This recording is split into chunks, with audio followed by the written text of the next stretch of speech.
annagoo ah beelaha muuse dhariyo malaha qolada iyada cuqaasha iyo waxgaradka waxay ku yar celceliyeen beesha annagu beela muuse dhariyo la yidhaah baanu nahay islahaanna waxaanu ka soo jeednaa jamhuuriyaddan somalilan beelaha iyaguna farac iyo isir baanu kala nahay guurku naga dhexeeyaa beel waliba shanta soomaaliyeed meel bay isir ahaan ka soo jeedaa haddaanu nahay beelaha muuse dhariyo waxaanu ilaahay u baryaynaa ummaddayada aanu dalkan kula dhaqannahay inuu ilaahay abaaraha ka dulqaado inuu ilaahay abaaraha ka jabiyo dad iyo dunyaba miyi iyo magaalaba inuu ilaahay raxmaadkiisa inoogu deeqaanu ilaahay u baryaynaa ummaddeenna iyo dadkeenna iyo dalkeennaba guud ahaantayo ujeeddada ugu weynee aanu isugu nimidna waxa weeyaan beelaha muuse dhariyo oo dadka dalkan israahaan ka soo jeediye baryahan way kala daadsanaayeen politically socially dhinacii siyaasadda dhinacii dhaqanka inaanu odayaashaydii iyo waxgaradkayagii shirar hoosoo baryahan noo socday inaanu dib maaragta u abaabulno oo waxyaabo badan oo khataro badanoo noo muuqday oo aanu arkayno oo siyaasadaysan oo meelo kale laga soo abaabulayo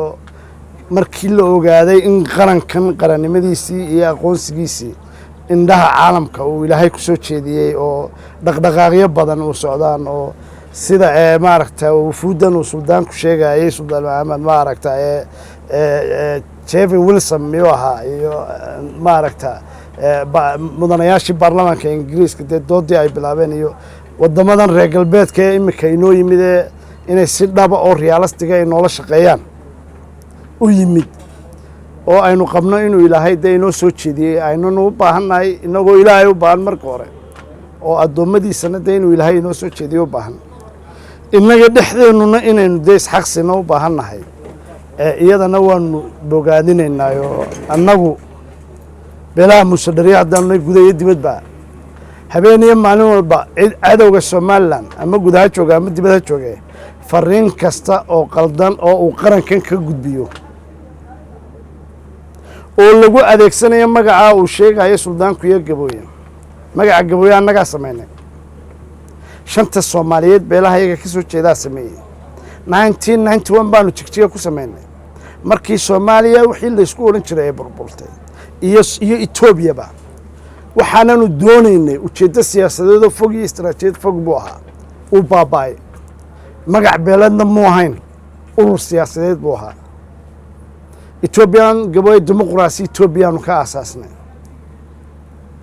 urur kaloo siyaasadeedoo soomaaliya oo Somali United Roots gabooye wax la yidhaahna waanu samaysano waanu wadanay shantii soomaaliyeed beelahayagii ku noolaana ee dhaqanka soomaalidu uu faquuqay inaanu isku nimaadno oo talo wada yeelano soomaalida shanta geeskan afrika meeshay ka degan tahay hadday jabuuti tahay iyo weyda somalilan hadday tahay koonfurta soomaaliya hadday tahay iyo hadday etoobiya tahay iyo hadday NFD tahayba maadaama dad degsiimooyinkaa dega aanu nahay in aanu meel ka degno iskana dulqaadno faquuq iyo takoorka dee walaaladaya ay noogula kaceen ee qarniyada jiray ayay ujeeddadayadu ahayd ujeeddo fog baa loo aasaasay mabaadidaanu ku aasaasnay uu ka soo horjeeday jiritaanka iyo gooniisitaanka somalilan because anugu dee halkii lagaga dhawaaqayay halkii lagu aasaasayay ayaan taagnaa khatarna uu ku yahay iminka dib baa loo fangareeyey waanu la soconnaa in social media maalin loo qabanayo la abaabulayo wax kaloo looguma soo dhumanayo waa sidii somalilan wax loogu yeeli lahaa weeyaan waananu ogsoonnahay cidda waddaa cidday tahay iyo halkay ka soo jeedda iyo ujeeddadooda laakiin somalilan annagu isir baanu u leenahay dunidana waxaanu u sheegnay kuwa yaga isirka somalilan u le mooyaane inaan nin kale waxba laga weydiin somalilan because dalkan waxaynu ogsoonnahay wixii ka dhacay waxaynu ogsoonnahay in aynu rabno qaran dee gooniisutaagiisa maaragta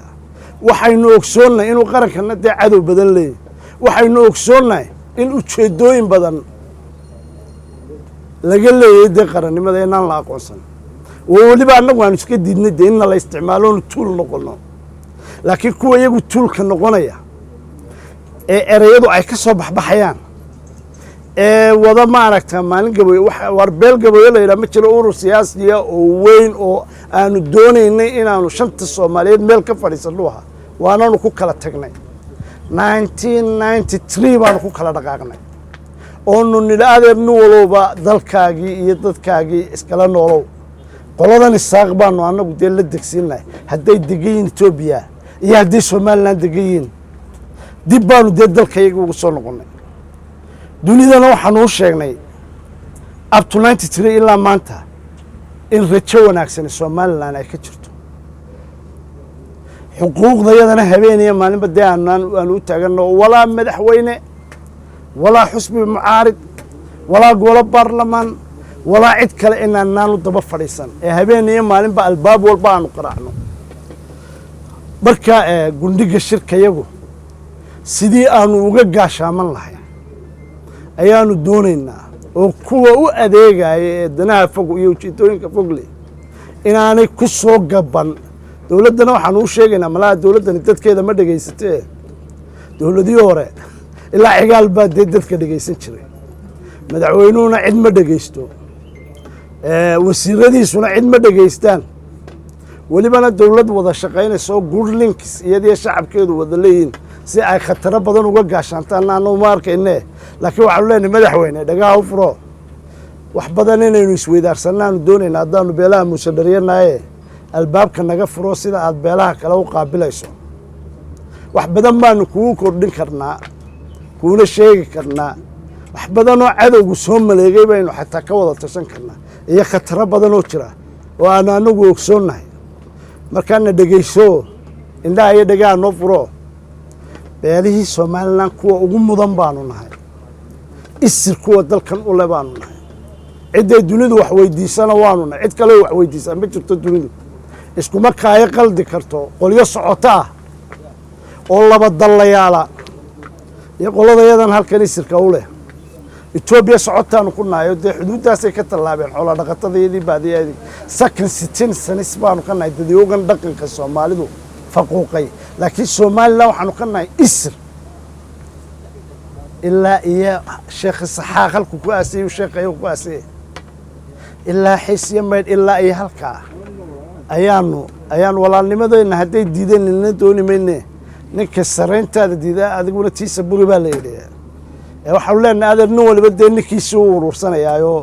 hawiye waa kaa dee midgiisii u uruursanaya daaroodna dee u uruursanaya isaaqu hadday se iyagu indhaha taagaan dee annagu garan mayna annagu qoladeeda muushadarey waxaanu leenahay adeer waanu la simannahay beelahan beesha isaaqna waxaanu leenahay dee nabad ha lagu wada noolaado